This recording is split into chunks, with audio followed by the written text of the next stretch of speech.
Welcome to the Live and Invest Overseas podcast. Please visit us at liveandinvestoverseas.com/podcast for more information on living better and retiring well overseas. Hello, I'm Kathleen Petticord. And I'm Leif Simon. Welcome to a new episode of our Live and Invest Overseas podcast. This week we're talking about Europe. We want to highlight the fact that while too often, we might dismiss Europe as a live or retire overseas option, assuming it's too expensive, that is not always the case. Right. Europe can be way more affordable than you might think, including France, Italy, etc., the countries that traditionally Americans dream about, but then don't allow themselves to pursue the dream, maybe, just assuming their budget won't allow for it. So we want to make that strong point to start. That is not the case, and we're going to dive into that in a minute. But there's another very important point to do with budget and cost of living or retiring in Europe, and that's the currency exchange rate. Right. And so right now, the dollar remains strong, historically relatively strong versus the euro. Well, if you look at the 20-plus year history of the euro, right, it's kind of at the low end for sure. 10 years ago, 11 years ago, it was $1.45 to the euro. Today, in the last few months, it's gone from about 110, 112 to 117, 118, which means the euro's gotten stronger, but still not as strong as it has been historically. And so a decent time to still consider making a move there. Right. And we talk about the idea of managing currency risk by buying your place that you're going to live. And so if you're going to retire in a few years and you wanted to hedge against potential euro exchange rate risk, you could buy a place today in euros and lock in that euro expense. And then whatever the currency does once you move there, you have a smaller budget that is affected by the exchange You've rate. taken rent or mortgage, housing expense out of your budget, which is normally the biggest share of anybody's retirement budget. And so you're more insulated against any move in the currency that goes against you. So that's an important starting point, because not everywhere you might be thinking of moving in retirement presents a currency exchange risk. Many places do, but Right. Panama uses the dollar. Belize's currency is pegged to the dollar. Ecuador uses the dollar. Right. So you have some options where you can take currency risk off the table. In Europe, it's a factor, but you can prepare for it and manage against it. All right, so what we'd like to do is highlight 7 countries in Europe that we think qualify as the top 7 places in Europe to think about living or retiring, and to point out fundamentally our overriding point is they're all much more affordable than you might think in parts. And that's what it comes down to. We refer to it as thin slicing. So you probably, if you're on a budget, aren't going to look to Florence. That's going to be expensive. Right. And these 7 countries are all nice weather countries. We tend to ignore Northern Europe because of the weather, but also because of the expense. But also these 7 countries are included in our upcoming Euro Live and Invest in Europe conference. Right, Just exactly. Get the complicated name out altogether. Our first ever Live and Invest in Europe conference. Right. So we're covering these 7 countries. And so we're going to just give you little tidbits on why we've included these countries. Okay, right. Of all the countries in Europe, right. Why these 7? Right, because there are other warm weather destinations in Europe, but Portugal is the first on the list. And one reason is just, again, generally low cost of living. It's gone up a little bit in the last 5 or 6 years. Real estate has definitely gone up in the hot spots. Algarve is no longer super cheap, but you can still find deals. And if you get away from the coast, you can certainly find things that are much more affordable. They speak English in the tourist zones in all of Europe, but Algarve is one such zone. Lisbon as well. You can find plenty of English-speaking people. So learning another language is a concern. You can certainly get started with English in Portugal. Portugal for us generally is the destination where we struggle more than elsewhere to come up with negatives.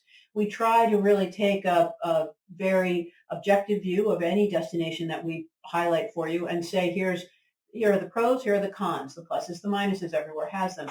But Portugal kind of checks all the boxes. It has great weather, it has beautiful beaches, it has a lot of English spoken, it has a high standard of healthcare at a very affordable cost, and if you become a resident, healthcare is free. Right, and one thing that people think about Europe in general, We'll talk about some other countries that it's more considered more of an issue, but is income taxes. Mhm. But Portugal has the non-habitual residency program, which basically eliminates taxes from income outside of Portugal, except for pensions, which they changed this year for 10 years. So your first 10 years of living in Portugal can be at a very reduced income tax rate. And even with the change, they call it their non-habitual resident scheme, which is Right. a very bad name. It just means you haven't lived in Portugal as a resident for the previous 5 years to be eligible. Right. But even with the changes to it, which mean that pension income can be taxed, It's only taxed at 10%. and making it still the best tax deal in Europe. Right. Okay. Until we get to Italy, because there's a new thing in Italy that we'll talk about. Oh, okay, that sounds great. And then I want to make one other observation in the context of Portugal, and that is our friends and contacts on the ground have been saying to us for the past 2 months, really, that while property values have risen steadily over the past 8 years, as Leif was highlighting, and 6 years, yeah. 6 years, and weren't really the bargain that they were 8 years ago. When we bought, yeah. That they're looking for a softening of values in the first and second quarter of 2021 in a response to everything that's going on in the world, as is likely going to be true in many markets around the world. Right. All right. Number 2, France. Right. When people think of France, they think of Paris or they think the Côte d'Azur, and those two areas are where Americans go to be tourists. Anywhere you go to be a tourist is going to be more expensive than living there. And these particular tourist spots, especially Paris, can be really expensive as a tourist. If you have a Coke in the on the Champs-Élysées, as I sat down one day while we were living there, so this would have been more than a dozen years ago, a Coke was 10 euros on the Champs-Élysées, which And is not even a big Coke. which is where all the tourists go. Now, I could have had that same Coke off the Champs-Élysées for 4 euros, but I happen to be on the Champs-Élysées. So you need to learn where the bargains are, how to live in a place. If you go to New York and you're Right. a tourist in New York, in Manhattan, you're going to be paying tourist prices for most things. Right. Shop on Fifth Avenue. Except for a slice of pizza, which is cheap anywhere in New York, I think. Right. But so Paris can be affordable, but the rest of France can be even more affordable, especially in the south if you get outside of the Côte d'Azur. And one thing about France that may not have occurred to you, is there is a big diversity of lifestyle options. We've mentioned there's Paris, of course, I would say the world's greatest city. Then there is the Mediterranean coast that everyone thinks of, but Nice and that whole world. But then there are 2 other options that are very different and much more affordable than either of those. One is the northern coast of France, where the weather is not nearly as nice as down on the Mediterranean. It kind of reminds us of Ireland, that part of France, but very interesting historically and dramatically beautiful, naturally beautiful, and much more affordable again than the Mediterranean coast. And then there's the whole middle of the country that most people just really don't think about, but offers a great opportunity for real back to basics French country living, quintessential French country life, which I think can be a great dream and very affordable in a little village like Saint-Chinian, which is a village we've highlighted in the past, where you can buy a fixer-upper, an old little stone fixer-upper house and have a renovation adventure, even on a budget. Oh, one more thing about France. Best healthcare in the world. I think that's worth noting.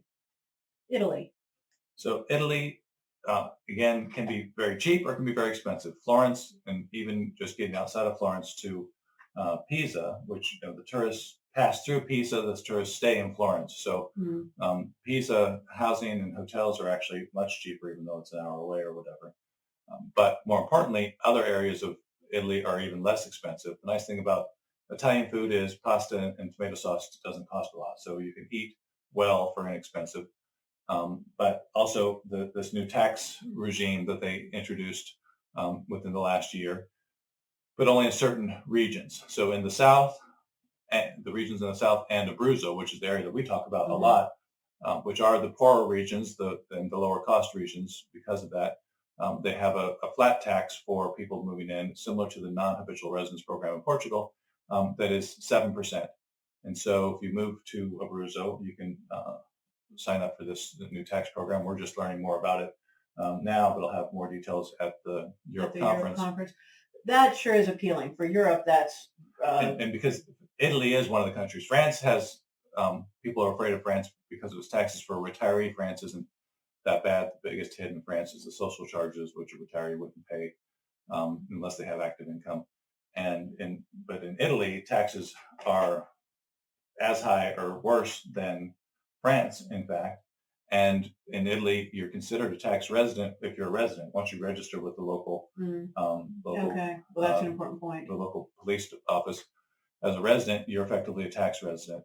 So this new 7% flat tax and elimination of the wealth tax. Italy is one of the few countries that has a wealth tax, and their wealth tax is specifically on financial assets held outside of Italy. Well, that's not attractive to someone wealthy moving into Italy Right. that has, a huge stock portfolio in the U.S.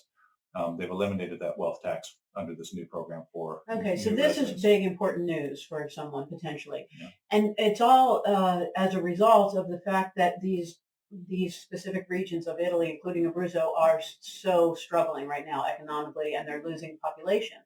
People are leaving, Right. so their populations are dwindling. Their economies are there's barely an economy to begin with, and now they're shrinking. So they're doing anything they can to try to attract people, including in some towns, and it is specific town by town.